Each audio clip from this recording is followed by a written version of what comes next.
The steaming heat of a Quonset hut cut through the cold morning air as a Japanese POW, shivering beneath her heavy layers, turned her eyes toward the small wooden partition at the far end.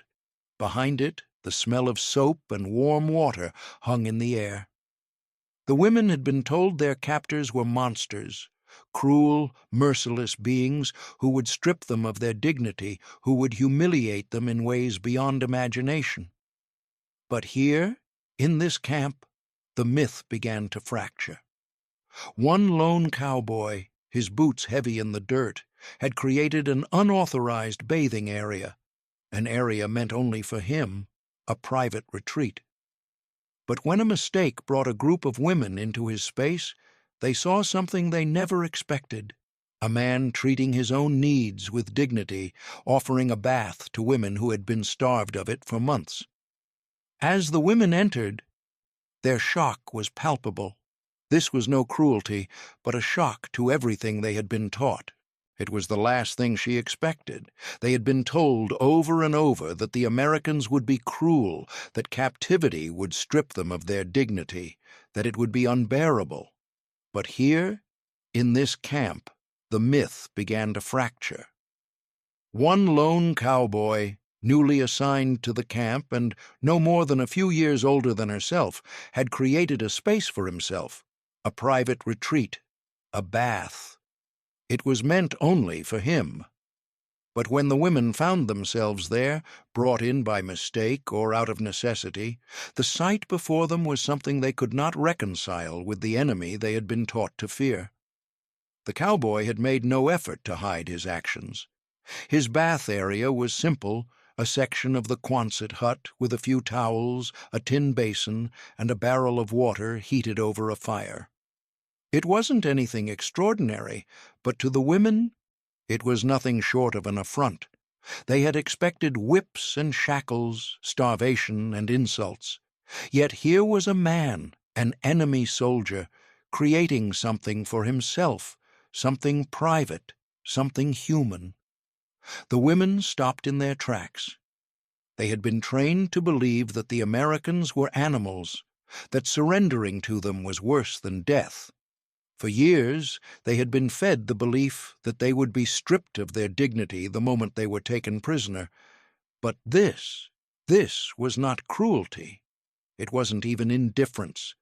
There was no rage in the cowboy's eyes, no sneer, only a quiet, almost casual acknowledgment of the discomfort that came with war. It was as if he was treating himself to the simplest of comforts, no more than a man deserving of his own peace. They couldn't understand it at first. Fear gripped their hearts, a cold fist of uncertainty. Were they to be punished? Was this some kind of trick? They thought they would be forced to clean the camp, humiliated, perhaps even tortured. But this?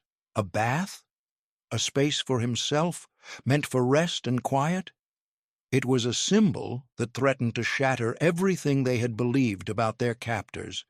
But it wasn't just the bath that had stunned them. It was the fact that the cowboy had created this small corner of normalcy in the chaos. As the women stood there, unsure whether to leave or step forward, they realized they weren't just facing a soldier in a foreign army.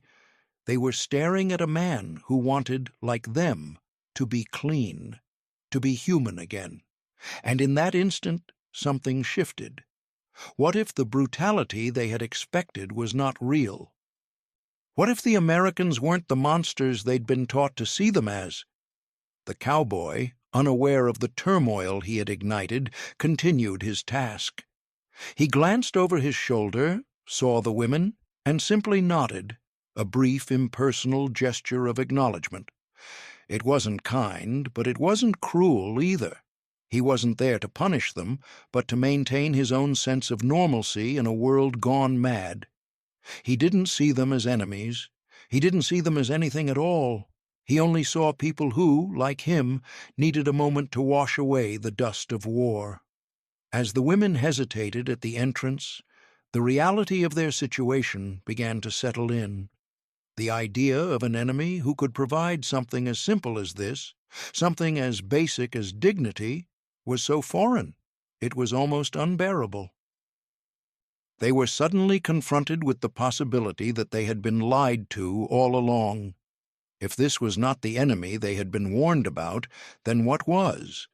And if the enemy could be this humane, what did that say about their beliefs? About their honor? The forbidden space had shaken them, broken them open, and left them questioning not just their captors, but themselves. Was it possible that they had been wrong? That the enemy could show kindness where they expected cruelty?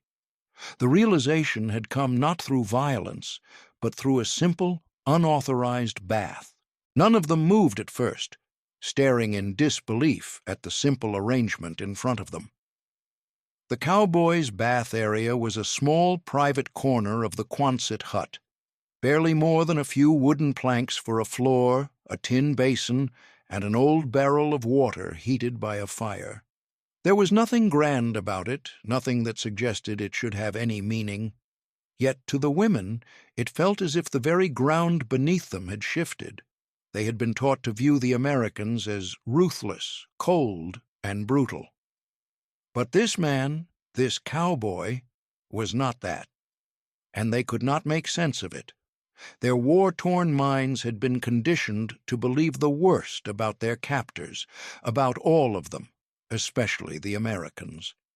Their entire existence had been built around the idea that surrender would mean dishonor, that the victors would crush them beneath the weight of their superiority. They had prepared themselves to be broken, starved, humiliated, anything but treated as human beings. Yet here was a man who, without malice or fanfare, had created a space for his own comfort.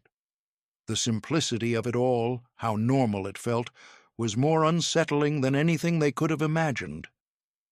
The women exchanged uncertain glances. No one dared to speak. The harsh whispers they had been taught to believe about the enemy, the American soldiers who were nothing but beasts, now felt like a cruel joke. This was not the picture of a monster.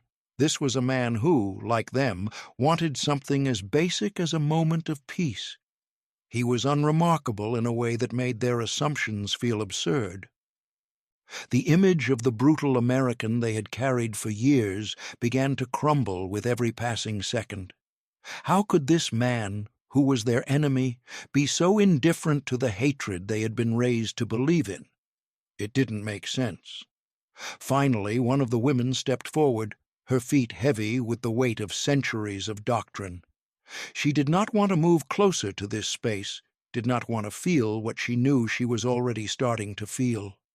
The walls of her mind began to crack, and she could not stop it. It was small, the bath, and so incredibly ordinary, but in that moment it was more powerful than any weapon could ever be. It symbolized something beyond survival. It symbolized humanity, the very thing that their captors had been painted as lacking. The cowboy, who had been leaning back against the wall, cleaning the few tools he had brought with him, finally noticed their hesitation. His face was tired, but his eyes were kind in a way that seemed almost natural to him. He looked over at the women, and without a hint of awkwardness or condescension, he spoke to them in broken Japanese. "Bath's ready," he said, a simple invitation that carried with it no judgment, no arrogance. It was, in its most basic form, just an offer of comfort. The woman who had stepped forward hesitated for a moment longer, her mind spinning with questions. The cowboy said nothing more, just waiting, his hand resting casually on the edge of the basin. When she nodded, he moved aside and gestured for her to take his place. The others watched in stunned silence. This was a gesture of kindness so foreign to them, so unexpected, that it felt like a betrayal of everything they had been taught. Was this what the enemy was capable of? To offer them something as simple as warmth, care, and dignity when they had expected only shame? The cowboy had shattered their understanding of what it meant to be an enemy. What began as a simple gesture had turned into the first act of kindness they had experienced in far too long. And as they watched one of their own bathe in that little space, the realization began to settle deep in their hearts. Perhaps it wasn't the enemy they had to fear. Perhaps it was the myths they had been told.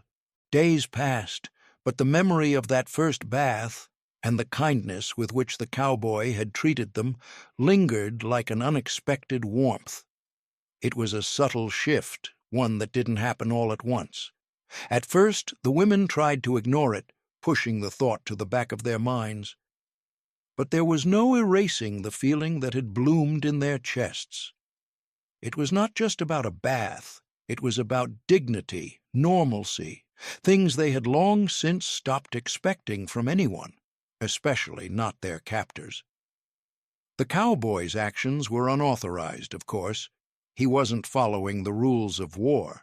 But in that simple gesture, offering warmth and human decency in a world broken by violence, he had made an unspoken declaration. His bath wasn't just about cleanliness. It was a defiance against the cruelty that war so often demanded. By creating this small private sanctuary, he was asserting something far deeper, the idea that even in captivity, even in the wreckage of everything they had once known, people deserved to live with dignity. That was an act of defiance. It was a refusal to accept the brutality that the war had demanded of them all. The women who had once recoiled from him now found themselves wrestling with new emotions. At first, they had viewed the cowboy with suspicion, as one would any enemy soldier. But now, with each small act of kindness, their hearts began to soften, and so did their perception of the man who had made this strange, unexpected gesture.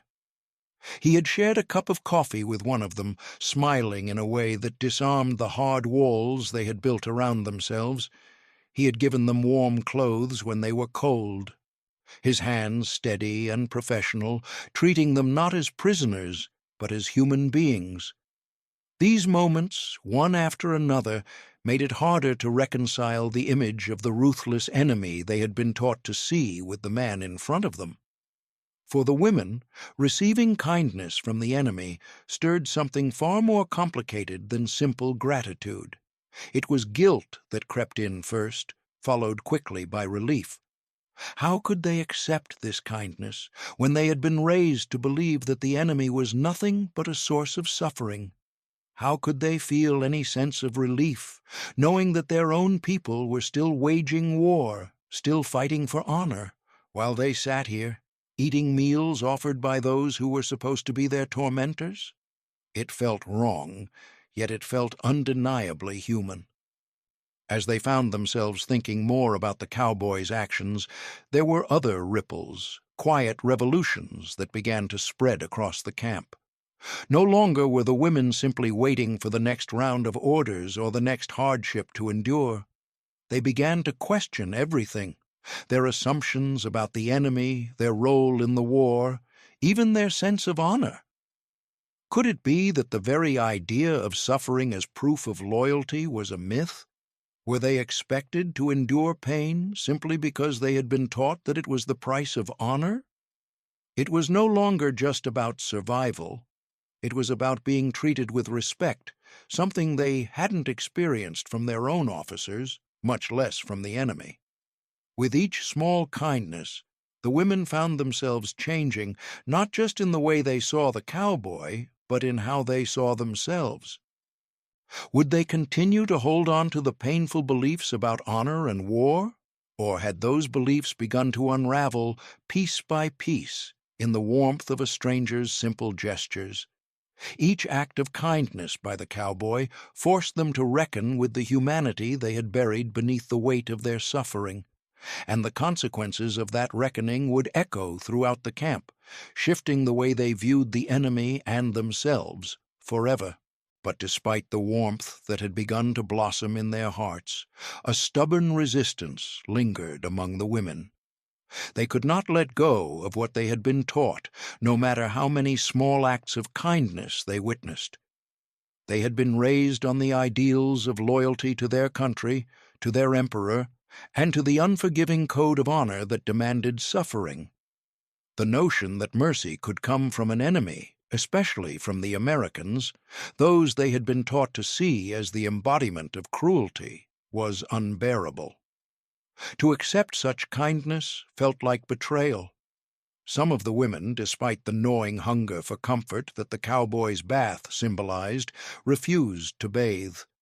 They told themselves it was a matter of principle, but deep down it was a fear that by accepting such an offer, they would be abandoning everything they had once believed in.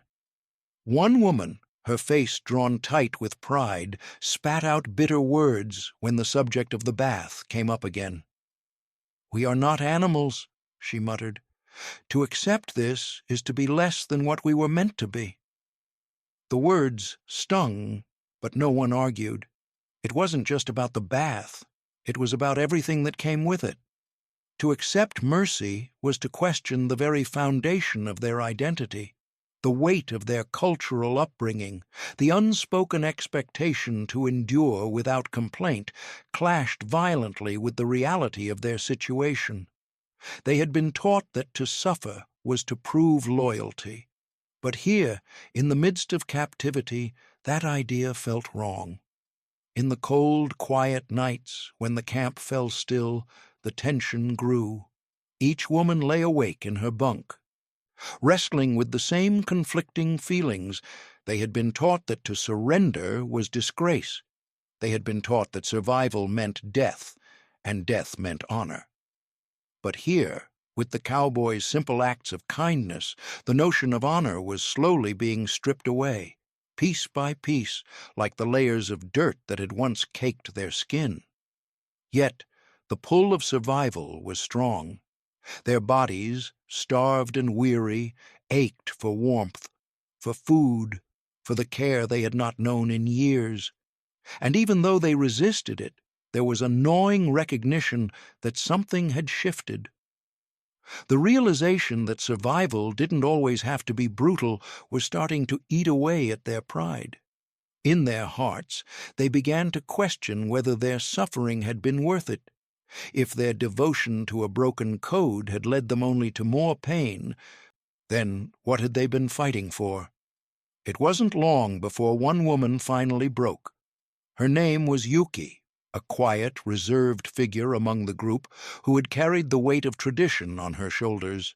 She had been among the most vocal in her refusal to accept anything from the enemy, but something in the night changed. Perhaps it was the cold, or perhaps it was the overwhelming weight of exhaustion that had begun to bear down on her. But when she found herself alone, standing before the cowboys' bath area, she made a decision. She stepped inside. It was a small act, but it resonated more deeply than any grand gesture. By bathing, Yuki had rebelled against everything she had ever been taught. She had rejected the idea that to be kind was weakness, that to receive care from the enemy was dishonorable. She washed away not just the dirt from her body, but the walls she had built around her heart. The water was warm, the soap a simple luxury she had not felt in years. When she emerged, it was as if a weight had lifted from her spirit, though the consequences of her decision were yet to be seen. As the days passed, more women began to follow her example. Slowly, the walls began to crumble, and the tension between survival and honor started to shift. The struggle within each woman was far from over, but now there was the undeniable realization that perhaps survival didn't have to mean surrendering their humanity. Maybe, just maybe, the way they had been taught to live wasn't the only way to be. In the days that followed, the Quonset hut became a place of quiet rebellion, but not in the way the women had imagined it before. What had started as a private bath for a cowboy had now evolved into something much more profound. More and more women made their way into that hut, some with reluctance, others with the raw desperation of people who had not felt warmth or comfort in years. The simple, mundane act of bathing, a ritual once reserved for the privileged, had become an act of emotional and ideological confrontation. And as each woman stepped into the hut, they brought with them the weight of their own beliefs, their own experiences, their own guilt. The bath was no longer just a space for cleanliness. It had become a symbol of something far deeper. It was a challenge to everything they had been told about the enemy. With each woman who bathed, the myth of American brutality, the propaganda they had been taught since childhood, began to crack. Slowly, the women began to feel the first tremors of disillusionment. The idea of the Americans as nothing but savages, bent on humiliating and degrading them, started to feel like a lie. Before, they had feared what awaited them in captivity: beatings, starvation, and torture. Their propaganda had assured them that Americans were worse than animals, that their soldiers would delight in their suffering. But now, as they stood in line to use the bath or shared quiet conversations with the cowboy, the reality began to sink in. The Americans were nothing like what they had been told. There was no cruelty in their eyes, no contempt in their actions. Instead, there was kindness, even when it was offered without fanfare. The dissonance between the world they had believed in and the one they were now living in was growing louder, forcing them to question the very foundation of their faith in the war effort. For some, it was easier to deny. They held on to the old beliefs like a lifeline, a way to protect themselves from the unsettling truth. But for others, the shift was undeniable. They began to question not only their captors, but their own loyalty. How could they have been so blind? How could they have believed in such hatred when the enemy was showing them nothing but the same simple human decency they themselves had longed for? It was as though a door had opened, and the world they had lived in before, full of propaganda and lies, had begun to fade away. As the women grappled with this growing disillusionment, something else began to take root. Emotional bonds were forming, not just between the women, but between the women and their captors. For the first time, they started to see the Americans not as faceless enemies, but as people, men who were also tired, cold, hungry, and struggling to survive in a world that had lost all sense of reason. The emotional distance between them and their captors had always seemed so vast. Now, it felt like it was shrinking with each passing day. And with that shrinking distance came a new kind of conflict. How could they reconcile these small acts of humanity with everything they had been taught about the enemy? The inner turmoil became a constant gnawing presence, and with it came a deeper realization. They were no longer just fighting the war on the battlefield. They were fighting a war within themselves. Every conversation with the cowboy, every moment of comfort and care made it harder to cling to the narratives they had grown up with. In their hearts, they were starting to wonder if survival could be enough, if mercy could be more than weakness, if kindness could be more than a betrayal of their duty. And yet, with each small act of mercy, they felt their grip on the past loosen. It was like watching the walls they had so carefully constructed to protect themselves crumble piece by piece. Every smile, every meal shared, every hand offered in kindness was a challenge to everything they had once believed about the enemy. The war they were fighting, it seemed, was no longer just about soldiers in uniform. It was about confronting the deepest beliefs they had ever held and deciding whether they could continue to live with them. As the days passed, the weight of their internal conflict grew heavier. The kindness that had once stunned them, the cowboy's bath, the shared meals, the quiet moments of humanity, had begun to evolve into something far more complicated. At first, it had been a simple surprise, a revelation that their captors were not what they had been led to believe. But now, each act of kindness came with a price. The simple comforts that had been offered in a spirit of care began to stir feelings of guilt. How could they accept these gifts from the enemy? Were they betraying their honor, their loyalty, by accepting such mercy? For some, the toll was unbearable. The contrast between survival and moral purity was becoming impossible to ignore. The need for survival was real, undeniable, the warmth of the bath, the food, the shelter. Yet each time they accepted these small comforts, they felt as though they were crossing a line they had once sworn never to cross. What did it mean to accept kindness from those you had been taught to see as monsters? The emotional complexity was suffocating. It wasn't just about the comfort itself. It was about what accepting it said about their very essence, their identity. Had they been wrong to believe in the code of honor that demanded their suffering? Or had their suffering been part of a larger lie? One woman, Akiko, had felt it most keenly. She had been raised in the strictest adherence to Bushido, the warrior's code, which taught that death was preferable to dishonor. Now, as she stood in the dim light of the Quonset hut, clutching a blanket offered to her by an American soldier, she felt herself unraveling. The blanket was warm, softer than any she had felt in months, but it felt like a betrayal against everything she had believed in. She had been taught that suffering made them strong, that loyalty to their country and emperor was the highest virtue. But here, in the cold of the camp, her body told her something different. It told her that survival was just as important as loyalty, that comfort could not be denied when it was offered. Yet each moment of comfort, of mercy, forced her to question what it meant to be loyal to her people. The psychological toll of survival was beginning to show in other women, too. Where some grew stronger in their acceptance, finding peace in the kindness they had been given, others faltered, unsure of how to navigate the space between their old beliefs and their new reality. Yuki, who had bathed first, had begun to change, though it was a change that did not come without pain. The dissonance between the mercy she had received and the honor she had been raised to uphold was starting to feel like an unbearable weight.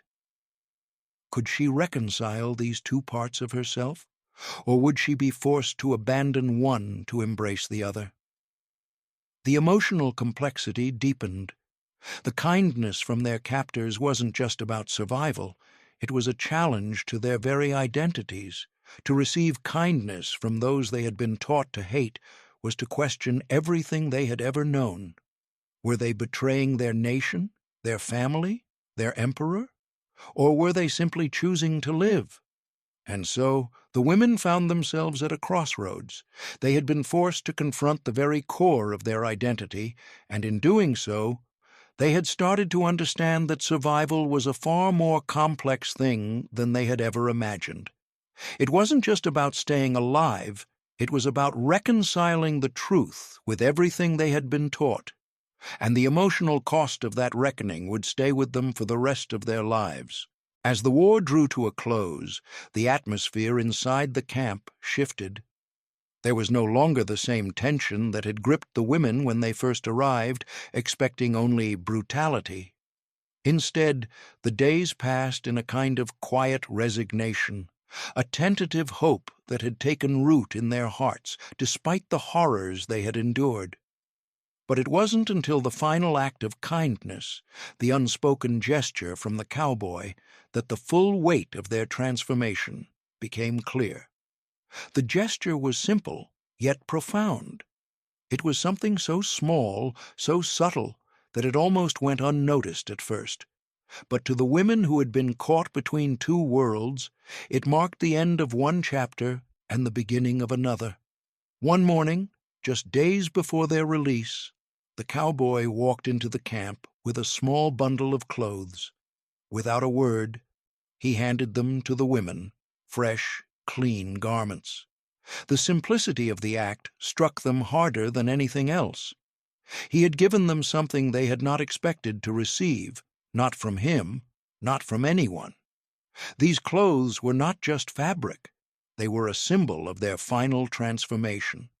No longer prisoners in mind or spirit. They were now something else. Women who had seen the truth. Women who had learned that the enemy was not the monster they had once believed.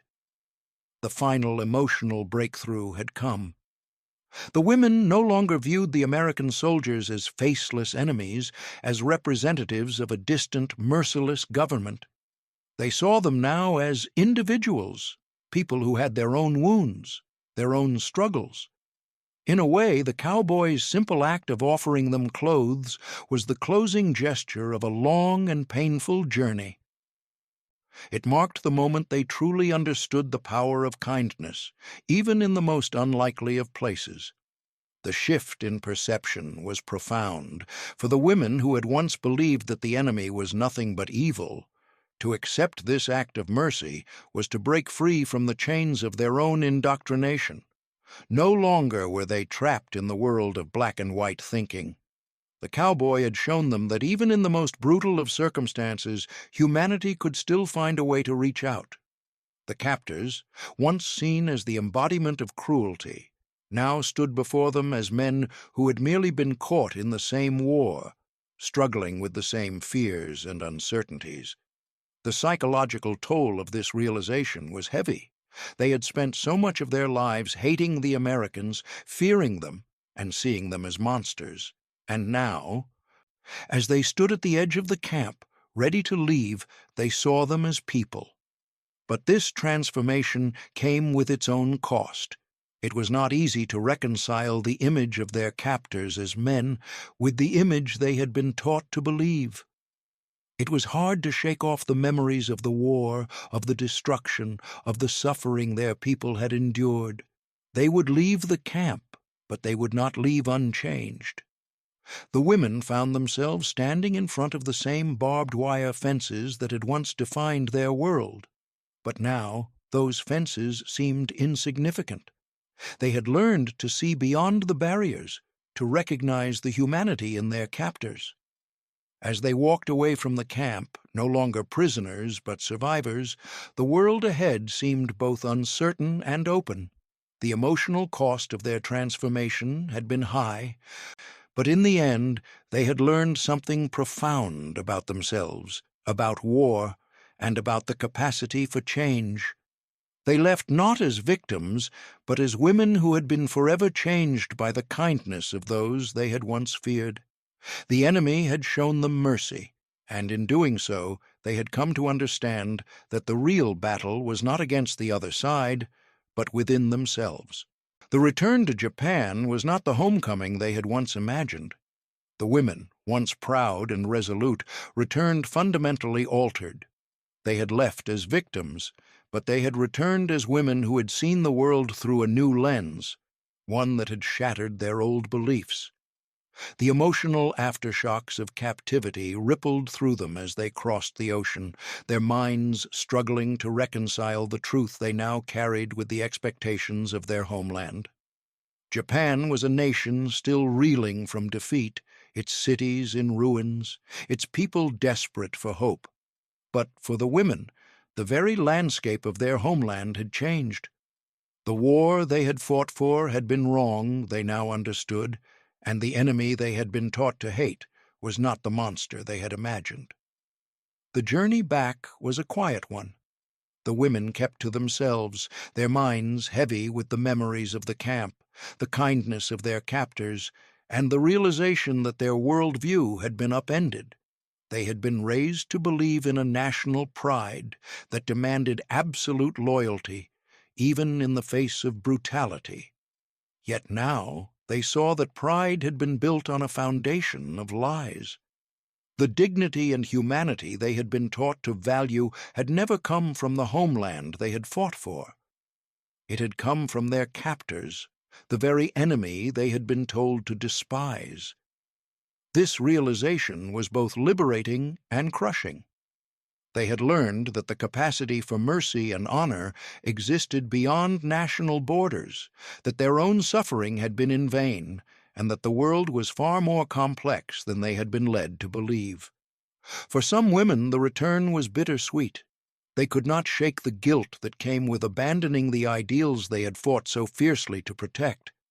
The shame of accepting kindness from their captors lingered in their hearts, a constant reminder that they had been wrong. Yet there was also a deep, aching truth that could not be ignored. The war had been fought for a cause that no longer seemed worth the sacrifice. They had witnessed the brutality of war in ways that had forever changed them. The men who had been their captors had become more than faceless soldiers. They had become human beings, with their own struggles, their own fears, their own broken lives. And in the midst of that brokenness, the women had discovered their own humanity. For others, the quiet revolution within each of them began to take shape. They had learned the true meaning of honor and dignity, not through sacrifice and suffering, but through kindness, respect, and understanding.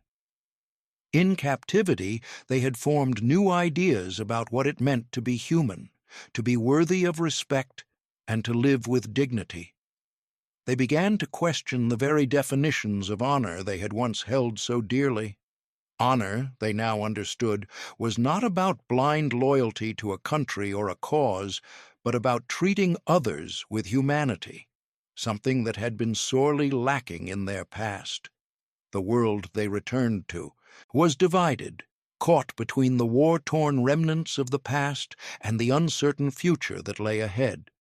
Their loyalties, once so clear, were now in conflict with the new reality they faced. The tension between what they had been taught to believe and what they had learned in captivity was profound. They had been shaped by the experiences of war, but now, as they stood at the threshold of a new world, they were faced with the challenge of reconciling their past with the future they now faced. It was a difficult journey, one that would take time, but the quiet revolution they had experienced in captivity would remain with them, forever altering the way they saw themselves and the world around them. If you are enjoying this story, be sure to like the video and leave a comment below telling us where you're watching from. As the years passed, the memory of that unexpected bath, the quiet kindness that had shifted everything for them, lingered in their hearts, and its influence quietly transformed their lives. It was a memory they would return to often, not with bitterness, but with a profound sense of understanding. The Cowboys' simple gesture had been so small, so unassuming, but it had triggered a transformation within each of them that would endure long after the war ended. The bath was no longer just about the water or the soap. It had become a symbol of the humanity they had found in the most unexpected of places. For some, it was the first time they had ever felt truly cared for, not as soldiers, not as enemies, but as people. The impact of that moment stretched across time, quietly shaping their lives and the choices they made. The legacy of that kindness extended far beyond the women who had experienced it. Over the years, they shared the lessons they had learned in captivity, lessons of mercy, dignity, and the simple, profound power of human connection. The stories of their time in the camp and of the cowboy who had given them something they never expected were passed on quietly from one generation to the next. As mothers, as grandmothers, they taught their children about the power of kindness, about the importance of seeing people as individuals, not enemies. What had begun as a small, personal act of defiance against the cruelty of war became a cornerstone of their lives, influencing how they treated others, how they viewed the world, and how they raised their families. In the years that followed, Japan itself underwent a transformation. The nation, once defined by militarism and sacrifice, began to shift. The echoes of war began to fade, replaced by a new world order that encouraged peace, understanding, and international cooperation. The personal transformations of these women played a subtle but significant role in this cultural shift. As they began to share their stories, they helped to reshape the collective consciousness of their people. They spoke not of honor in the traditional sense, but of a new kind of honor, one rooted in empathy, in shared humanity, and in the understanding that true strength comes not from cruelty, but from compassion. The women were not the loudest voices in this change, but their quiet contributions helped to steer the nation toward a more open, more reflective path. The lesson of the cowboys' kindness became more than just a personal reflection. It became a powerful reminder of the quiet power of change. In a world defined by brutal ideologies, the smallest acts of humanity could challenge and ultimately reshape even the most rigid systems of belief.